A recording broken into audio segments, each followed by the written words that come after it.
Okay, welcome to nutrition. And tonight we're going to cover the last chapter in Unit 3, which is Lower GI, Chapter 18. And away we go. Share my screen with you guys. Oh, no, that's the wrong one. Here's the one we want. I'm going to share. And there we go. Okay. And I'm going to minimize all of us, and let's get rocking and rolling. Nutrition and lower GI disorders. So what are we going to learn tonight? We're going to be able to summarize medical treatments and dietary strategies that are helpful for people with constipation, gas, and diarrhea. We're going to discuss the potential causes and consequences of fat malabsorption, bacterial overgrowth, and lactose intolerance. Here's a fun fact. All of us have about 5 pounds worth of bacteria that live in our gut. When we say gut, we're talking about the whole intestinal tract. And they keep everything in balance, right? So, you know, if you're 5 pounds overweight, you can blame it on the bacteria. We're going to talk about the effects of pancreatitis and cystic fibrosis on health and nutrition, and talk about the different therapies that are used. Talk about celiac disease, which is gluten intolerance, inflammatory bowel diseases, short bowel syndrome. Talk about the nutritional treatments, and talk about the benefits of probiotics and prebiotics and dietary sources. Sometimes you can overdo it with probiotics too. Okay. All right, so let's start with constipation, which is a fun topic. So true constipation is a diagnosis. It happens when someone's having less than 3 bowel movements a week. And it's usually older folks, you know, people over 70. And the things that are associated with it are people that have a low fiber diet. They don't have enough fluid intake, people with diabetes mellitus and hyperthyroidism, some neurological conditions, and then certain medications and supplements can actually cause constipation. So what do we do about it? Fiber. So fiber is found in things like wheat bran, fruits and vegetables, and fiber supplements. One of the best things you can do is eat a piece of fruit. So the fiber in fruit is found in the skin. So eating an apple, eating a pear, eating a peach, you know, the skin has something called cellulose. Cellulose is the actual fiber. So, and we don't actually absorb cellulose. It just passes through the digestive tract, but it holds on to water. And by doing that, it keeps everything in the large bowel nice and moist so that you don't get constipated and you can move your bowels. Okay. And if ever you're in a real jam, no pun intended, prunes and prune juice, they'll make you go. Laxatives are not a great idea, but you know, sometimes they're necessary.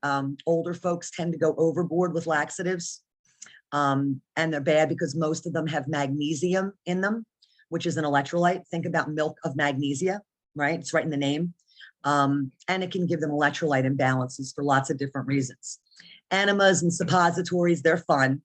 And then medical interventions. I mean, there are things like certain medications that will stimulate the contractions of the colon, which actually it's called peristalsis. That's the wave-like contractions of the bowel. And then biofeedback techniques to release pelvic muscles. Okay. Gas. Flatulence is the medical term for gas, and it may be an unpleasant side effect of having a high fiber diet. So there's an acronym here called FODMAP, and that stands for fermentable oligosaccharides, disaccharides, monosaccharides, and polyols. Restricting food sources of these things helps people with problems with gas. It can decrease gas. And then diarrhea. Diarrhea is technically, from a medical standpoint, it's frequent stools, frequent watery or liquid stools. So if you have one mushy or liquid stool, that does not in and of itself constitute diarrhea. But if you've had 3 or 4 in a morning, then yeah, that's diarrhea. And, you know, believe it or not, severe diarrhea, or even not so severe when it comes to very young, like babies and toddlers and very old folks, can cause dehydration and electrolyte imbalances pretty quickly, right? So diarrhea can be, you know, medications can cause diarrhea, certain foods, some infections, and some GI disorders have complications that include diarrhea. So there are different kinds of diarrhea. Osmotic diarrhea is from nutrition malabsorption. So certain nutrients are just not getting absorbed, and there's an imbalance in fluid. Secretory diarrhea is where the intestines are just secreting too much fluid into the large bowel, the colon. And then there are motility disorders. Motility means movement. So in other words, if the transit of colonic residue, in other words, the waste that's in the colon or the large intestine, if it moves too quickly, then fluid won't get reabsorbed and you're going to wind up with diarrhea. So what do we do about it? Well, fix the underlying disorder that's causing it, possibly change the medication, possibly get rid of certain foods if they're the culprits. Bulk forming agents can help reduce liquid stools. Antidiarrheals, the most common one would be Imodium. That's an over-the-counter that you can take for diarrhea. And then sometimes probiotics, especially if someone is on an antibiotic for an infection. Antibiotics are notorious for causing GI upset, and typically diarrhea is one of the bigger problems. So a probiotic taken with antibiotics can be really helpful. Probiotics are things like Lactobacillus and Acidophilus. They're the live cultures that are found in most yogurts. You read the label, you're better off getting your probiotics from a yogurt, like the real thing, rather than taking a pill. You know, I always tell you that your body doesn't want a pill. But if you absolutely just can't tolerate yogurt for whatever reason, then a pill is better than nothing for probiotics. There are oral solutions that you can buy, things like Pedialyte, which is for babies and toddlers, that give electrolytes to the patient, right? Gatorade helps to replenish certain electrolytes. And then nutrition therapy, and that would depend on what's causing the diarrhea, how bad it is, and how long it's been lasting. That thing that we said earlier, that FODMAPs. So we're talking about things like fructose, sugar alcohols, lactose. They can make the symptoms worse. Caffeine can cause diarrhea. Apple pectin or banana flakes can help infants if they have diarrhea. And then here are the foods that will worsen diarrhea. So really high fiber, you can overkill fiber. So if you eat too much fiber, then they increase the residue in the colon and they can make your diarrhea worse. Foods with indigestible carbs, in other words, things that kind of pass through you. So like artichokes, asparagus, broccoli, Brussels sprouts, garlic. You can see that list. Foods with fructose or sugar alcohols, a lot of sugar-free gums, and even other foods like ice creams and cakes and candies. They'll say sugar-free, but when you read the label, you'll see sugar alcohol, and that actually can cause diarrhea. Milk products can cause diarrhea if the person is lactose intolerant, and they can even cause mild diarrhea if the person's not lactose intolerant. And then foods that make a lot of gas, you know, beans, everybody's heard beans, they're good for your heart, you know the rest. So beans especially can cause gas. Asparagus can cause gas. Eggs can cause gas. And then caffeine. Caffeine's a stimulant. So if you drink too much coffee or Pepsi, anything, or even energy drinks with caffeine in them, that, because it's a stimulant, stimulates the peristalsis of the bowels to speed up as well, which can cause diarrhea. Malabsorption. So malabsorption is usually not, you know, they're missing one thing. It's usually a lot of macronutrients or proteins, carbs, fats are usually affected. When we talk about cystic fibrosis, people hear that and they usually think about a pulmonary or a lung condition. And yes, they'd be right, but it also causes a pancreatic enzyme deficiency.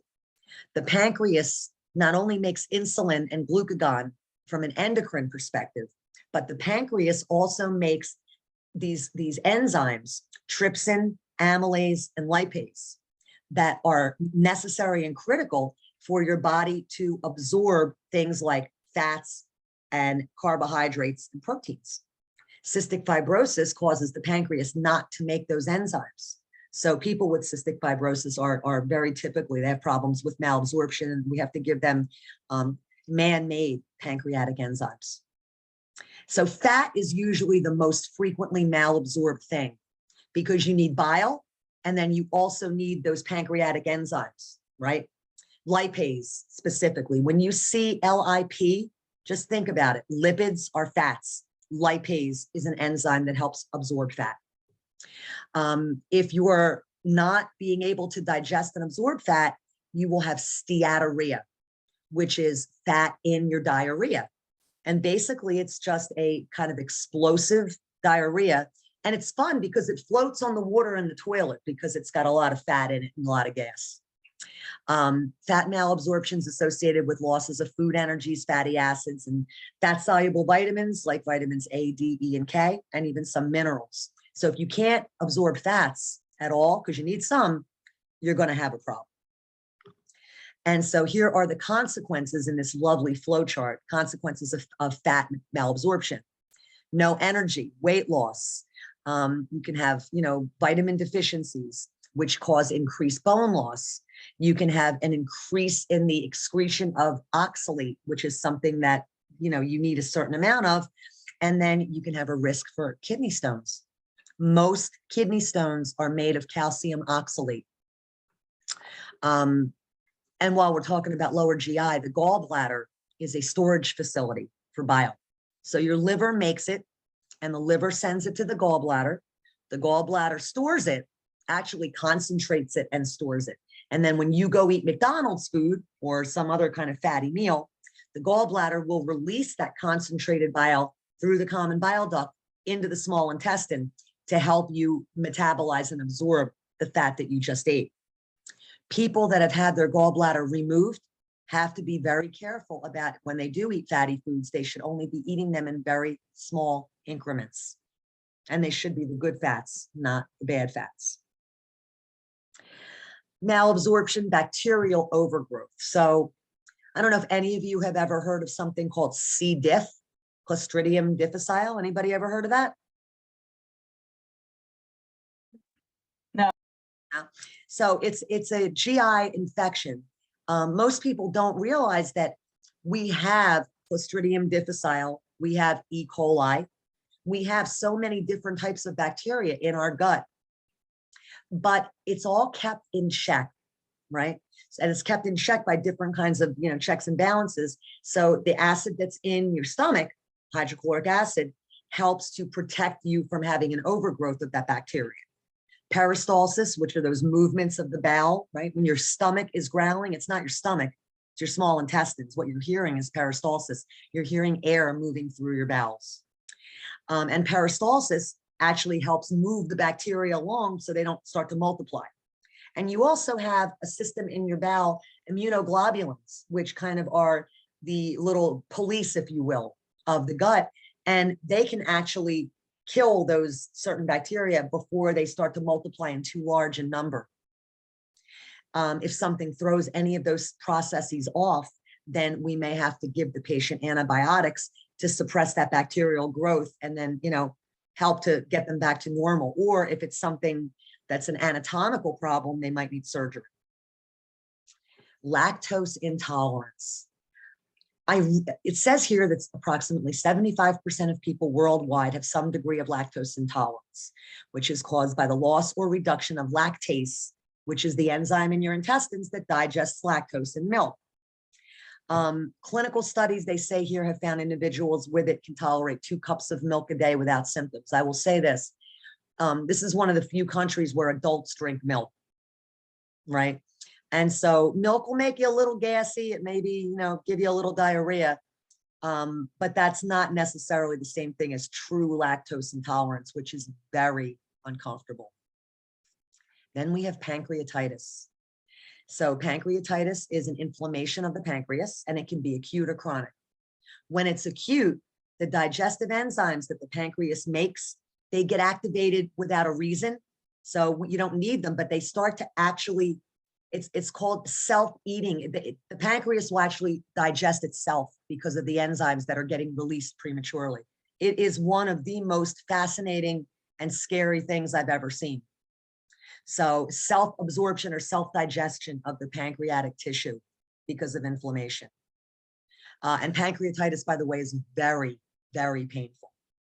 And then chronic pancreatitis, that's usually little tiny increments of damage that's permanent to the pancreatic tissue, Usually you see people that are alcoholics will have chronic pancreatitis. And ultimately, there's not a secretion of those digestive enzymes, and also something else called bicarbonate, which is something that we need to keep our blood pH in a very tight controlled window. And here is cystic fibrosis. So this is something congenital, so it's inherited. And there's a mutation in the protein that regulates the transport of chloride across epithelial cells. And so what happens is there's lung damage, pancreatic damage, and dehydration. And so with the lung damage, people with cystic fibrosis will have just viscous amounts of just thick secretions that are very difficult for them to expectorate. They need things like chest percussion, where we actually kind of bang on the chest to help mobilize those secretions and help the patient excrete them, pop them out. And then the pancreatic issue is, like I said, the pancreas is not making those digestive enzymes. So kids that have cystic fibrosis are usually undernourished. They're usually way low in the growth percentile, and they have a hard time maintaining a normal body weight. Celiac disease. Now that is an actual immune disorder. That's like an allergy, okay, in response to a certain protein that's in wheat gluten, and also it's found in barley and rye. And over time, and let me just add this, if you have celiac disease, it is something that's usually found when you are very young. So you don't wake up at 45 years of age and go, I have celiac disease, I can't eat gluten. That's not how it works. But people that do have celiac disease, sadly, there can be some real significant and dangerous and long-term changes to the tissue in their intestines because of the immune response. There's almost like a hyperinflammation that occurs whenever they take in gluten, and it causes permanent damage to the intestinal tissue, which can be dangerous and can also be a precursor to certain kinds of colon cancers. Inflammatory bowel diseases. So, IBDs, the two big ones are Crohn's and ulcerative colitis. I love that these two diseases are idiopathic. And idiopathic is when we say, well, what's the etiology? What causes these diseases? And we go, I don't know. We don't know. We believe that there's a genetic link, which there's a genetic link to everything. Could be environmental, could also be, some kind of an autoimmune response. We don't know. The exact cause is unknown. But there's an abnormal immune response to what's going on in the patient's GI tract. And it can either be mild or it can be life-threatening. Crohn's disease is horrible. Ulcerative colitis is not a picnic, but it typically does not kill people. But Crohn's disease can. So with Crohn's disease, you see this in the small bowel, and understand this. Your small intestine, and there are three parts of it, duodenum, jejunum, and ileum. You've got about 20 feet of small bowel. And that's where all absorption takes place. So everything that you eat or drink, when it gets to the small bowel, the body will, through the walls of the small bowel, draw out the nutrients that it needs, the lipids, the proteins, vitamins, minerals, carbs, everything. So with Crohn's disease, it is this unpredictable pattern of inflammation and ulceration usually starts in the ileum, but not always, and does permanent damage to portions of the small intestine. And when that happens, the patient usually requires surgery to go in and remove that necrosed or dead portion of the small intestine that's been affected. I've seen patients with short bowel syndrome, meaning instead of 20 feet, give or take, I had one woman that had 1 foot of small bowel left. So she could not eat. She was getting all her nutrition through TPN. She died. She was young too. This was a long time ago. It was a very sad story. But Crohn's is a nasty, nasty disease. And they wind up with malnutrition, malabsorption, severe diarrhea, loss of nutrients, and that gives way to things like anemia, because they're not getting any of the nutrients that they need. Now, ulcerative colitis is always going to start in Uranus and rectum, and I laugh every time I say Uranus, and I don't know why. And it can extend into the colon, and the colon is your large intestine, just so we're clear about the anatomy. And it's very predictable, ulcerative colitis. And that's good because when a disease is predictable, it's easier for us to treat it and prevent any further damage, right? So, what'll happen is there'll be, inflammation in certain parts of the tissue of the rectum or the large intestine. But the large intestine doesn't really have a role in absorption of nutrients. The large intestine, its main function is making poop. It's all about water and waste, water and waste. But, with enough damage, there can be some weight loss. There can be, dehydration because of some diarrhea that happens. Some people have to have removal of the colon done surgically. I don't know about that 25 to 40%. I would have to look that up. So I'm not even going to quote that number because that sounds a little high to me. Here is a little compare and contrast table of Crohn's versus ulcerative colitis. And, you can see that these discrete areas separated by normal tissue, these skip lesions that happen with Crohn's, that's the problem. It kind of bounces all over the place. It's like, all right, it's in the jejunum, boom, now it's in the ileum. You don't know where it's going to go next. That's the unpredictability. And they wind up with really severe damage. And fistulas can occur. A fistula is an opening where there should not be one. This woman that I was talking about, she had a fistula that went from the 1 foot of small intestine that was left and through her vagina. And so some feces would kind of ooze out. And then she wound up right before she passed with a fistula that was starting to go right through the skin of the abdomen. Really, really sad. Here's some pictures, right, where you can see the differences between Crohn's and ulcerative colitis. This is a healthy colon, and this is the view that they get when they do a colonoscopy, right? And you can see the blood vessels. It's nice, pink, healthy tissue. With Crohn's, it looks like a cobblestone walkway, right? There are fissures that happen because of all the inflammation. With ulcerative colitis, there's inflammation and there's reddened areas, some ulcerations, but not, this is the worst one. That's the bad guy. So when it comes to these different diseases, different medications can be used. The big one for Crohn's is immunosuppressant drugs, biologics like adalimumab or anti-neoplastics like methotrexate, where in order to stop the disease, we have to literally shut down the person's immune response. And that's what those medications do. We can also give them things to treat the symptoms like anti-diarrheal agents. We can give them anti-inflammatory drugs like prednisone or methylprednisolone, which are corticosteroids. And sometimes they even need antibiotics because of bacterial overgrowth of the bad bacteria that can occur. Nutrition. Crohn's, very aggressive. They need high calorie, high protein, usually supplements, usually all kinds of supplements, while they still have small bowel left that can absorb those nutrients. Ulcerative colitis, there's not a whole lot to do. You want to make sure they're getting plenty of fluids and electrolytes because of the diarrhea that they get. If they're losing blood, they may need blood transfusions. If they're losing protein supplements. Also a low fiber or low residue diet.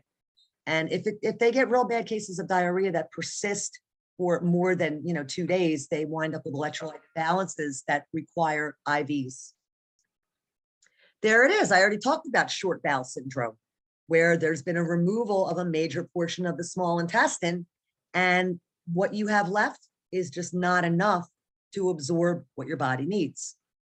Oh, this is a nice picture. Let me try to make this a little bigger for you guys. And so we're looking at the inside of a person, and here's the esophagus, and the esophagus goes like behind the liver. This is the liver, right? That's the gallbladder. The esophagus goes into the stomach, and the stomach goes to, that's a lower esophageal sphincter, pyloric sphincter, and here is the small intestine, the beginning of it. So this is the duodenum. It goes down, the jejunum, and then we get to the ileum, and then we get to the ascending, transverse, descending colon, and then the rectum and uranus. Okay, so that's That's your whole digestive tract, leaving out your mouth, of course. And when you see the things that get absorbed in the small intestine, it's everything, right? Your carbs, your fats, your amino acids, which are your proteins, vitamins, minerals, water, bile salts, vitamin B12, which you desperately need for red blood cell production. The colon is mostly about water and electrolytes, right? And then the consequences of a resection. So in other words, if we remove most of your duodenum, jejunum, not that big a deal as long as you keep your ileum, but you can have problems with iron and calcium absorption. If we remove the ileum, well, now you have big problems because you're not going to be able to absorb any of the things that your body needs. So it's really Crohn's is a terrible, terrible disease. What the diet would be depends on how much intestine they have and what part of the intestine they have. Like I said, that woman that was my patient, she was on TPN because 1 foot of small bowel is not enough. And then we have something called irritable bowel syndrome. When you see syndrome at the end, that means it's not an actual disease that we can diagnose with a lab test or with a CT scan, but it's something that we diagnose based on the patient's symptoms. So people will complain of alternating diarrhea, constipation, lots of gas, abdominal pain. It's associated with things like stress. I tell you guys, stress will kill you, right? It's also associated with, certain foods, certain hormones, but most often people that have difficult times managing their stress will complain of this. Some people think about it. Have you ever gotten so nervous or upset about something that you had diarrhea? Well, this is that same thing, but to the nth degree.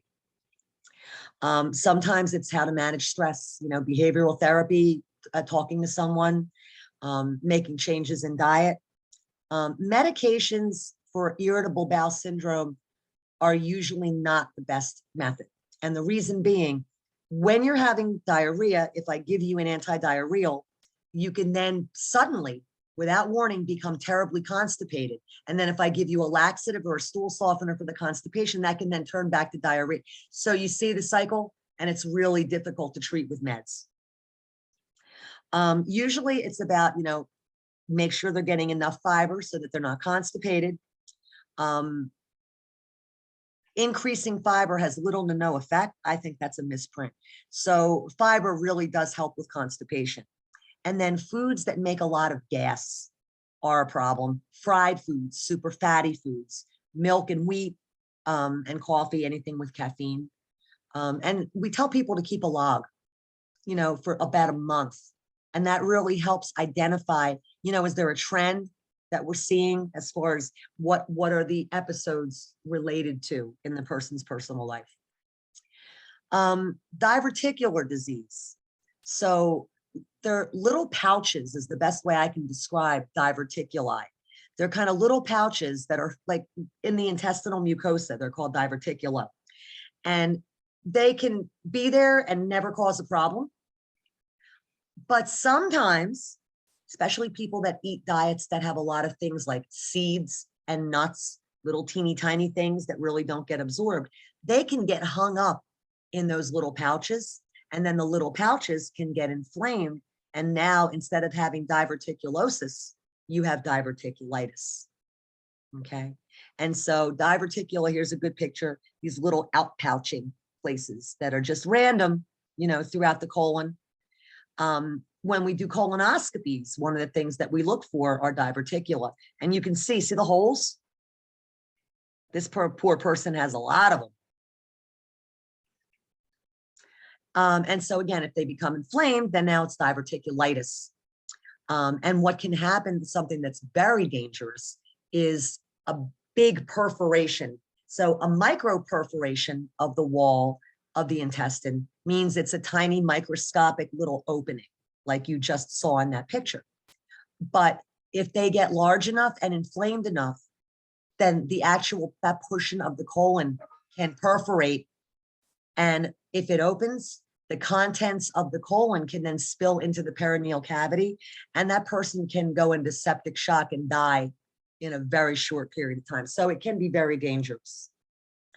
The treatment for diverticular disease is usually, reducing whatever the pain and constipation, however bad it is, if that's the problem that they're having. When they're having diverticulitis, we keep them NPO. In other words, we'll usually keep them not eating or drinking anything by mouth until it starts to, relax a little bit. And then we'll get them on a clear liquid diet and slowly increase that to a solid regular diet as tolerated. Colostomies and ileostomies. So an ostomy, that means a surgically created opening in the abdominal wall. And this is for elimination of dietary waste. They can be permanent, they can be temporary. Depending on where they are in the bowel, that tells you the name. So if they're from a part of the colon, then it's a colostomy. If it's in the small bowel, the ileum, then it's an ileostomy. Ileostomies drain liquid feces that don't smell because they're so high up in the intestinal tract. Feces don't really have an odor until they move through the large bowel, colon. So if they have an ileostomy, don't really have a problem with smell, but they have a problem with it's liquid and it moves fast. Colostomy, depending on where it is in the colon, ascending, transverse, or descending, that determines what kind of stool. So if they have a colostomy in the descending colon, then what comes out of that stoma looks just like regular feces, because it's down towards the end of the digestive tract. And so with people that have ileostomies or colostomies, they will have what we call an appliance or a wafer that it's got adhesive on it and it fixes to the skin around the stoma, and then a little pouch gets clipped onto it and that collects the waste. There are interior pouches. You don't see them very often. They're usually associated with people that have cancer. Oh, look, I already talked about what kind of stool you'll see. And here we go. So when we talk about a colostomy, which is the picture on the left, the colostomy here is in the descending colon. So what's going to come out of it is going to look just like regular poop. Versus here, an ileostomy, we are not even going through the colon. This is the end, the distal portion of the small intestine. So what's going to come out of this is going to be liquid and odor-free. Okay. And dietary, lots of dietary adjustments have to be made with people that have had stomas put in. They have to stay away from foods that are very stringy, like celery. They should stay away from things that don't get absorbed. So for example, corn, nuts and seeds and those kinds of things, because those things can actually get hung up in the stoma, or foods that are high in producing gas can cause a problem because the gas will be released into the pouch on that ostomy, and the pouch can actually blow or rupture. So those pouches need to be burped periodically. That's how they fart. Let's see. Dietary concerns depend on the length of the colon removed. Absolutely. And the patients always have a body image disturbance when they have an ostomy. They're always concerned about, is anybody going to see it? Is it going to blow and I'm going to have feces all over me? Is it going to smell? And others will see it. So they require a lot of support. They have to make sure that they're chewing properly, right? Sometimes people will eat too fast and, you'll see food come out the way it went in. That's not good. Here you go. Problematic foods. Like I said, stringy foods, celery, coconut, coleslaw, things like mushrooms, peas, and different types of salad greens, dried fruit, fresh fruit skins, pineapple, popcorn, nuts, seeds. They're the no-nos for people with ostomies, and food that causes gas. And there's your list right there. There are also foods that can help reduce odor. Buttermilk, and I never in my life have had a drink of buttermilk. I don't even know where I would go to buy it, but cranberry juice, parsley, and yogurt are things that actually can reduce the odor of feces.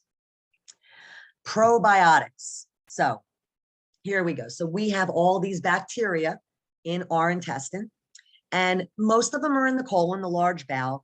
It depends on where we live too, and the type of diet that we eat has an impact on what kind of bacterium specifically we have. Here's a fun fact.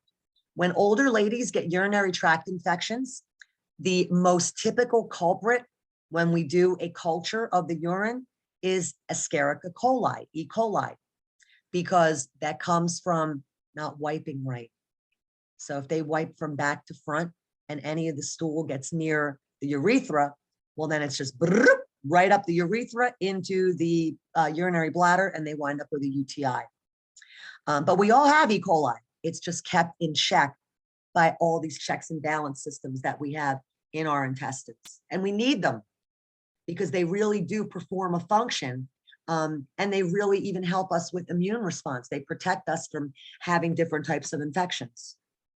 So here are the different types of predominant types of intestinal bacteria. You know, there's Clostridia, which is Clostridia difficile. There's Peptostreptococci, which, you know, that's very common. Staphylococci, Lactobacilli, Klebsiella, Escherichia, which is E. coli, Enterobacteria, which overgrown can cause enteritis. So you see, lots of bacteria that live there, and we need them, right? We need them. We just don't want them to become overgrown, which can happen sometimes, especially with long-term use of antibiotics or improper use. So if ever you take an antibiotic, say for, you know, a sinus infection or whatever, please follow the directions. Please don't stop taking it until you've completed the entire dose that was prescribed for you. These are things that contribute to these multi-drug resistant organisms like MRSA, methicillin-resistant Staphylococcus aureus, and VRE, vancomycin-resistant Enterococcus. And those diseases kill people because they are bacteria that have mutated and have now developed resistance against almost all the antibiotics that we have. So be careful with antibiotics. Probiotics, let's see. Yeah, probiotics, there's some cool things about them, like the ones I talked about, lactobacillus and acidophilus. Stomach acid won't break them down. Isn't that crazy? And so they can help maintain that balance, especially if you're on an antibiotic. Yes, eat some yogurt or take a probiotic. Let's see, no clear conclusions in research. So beneficial effects of bacterial strains can't be extrapolated to another strain. So in other words, we're not 100% certain about probiotics' effect on all bacteria, right? So, you know, it's generally speaking, it helps with the symptoms and it helps keep things in balance. I will tell you this, Harvard did a study recently. People were going in overkill with probiotics and drinking probiotic shakes when they were not on an antibiotic. In other words, when there was no real need for a probiotic, and they were actually having more health problems because of overdoing it with the probiotics. So that's something to keep in mind. But rotavirus, which is what we call the stomach flu, you'll hear people say that, you know, kids get it a lot. Vomiting, diarrhea, usually 24, 48 hours. Probiotics can help with that. Traveler's diarrhea, like don't drink the water in Mexico, but I did, and I didn't get diarrhea, but a lot of people do. Antibiotic associated diarrhea, like I said, probiotics are good for that. And people can get something called pouchitis, which is an inflammation of the surgical pouch if people have an ileostomy or a colostomy. And so probiotics can help them. There you go. Where do you find it? Yogurt, acidophilus milk. You can get supplements, like I said. And that's the end of this very lengthy 51-page chapter. All right. I am going to stop the share and I'm going to stop the recording.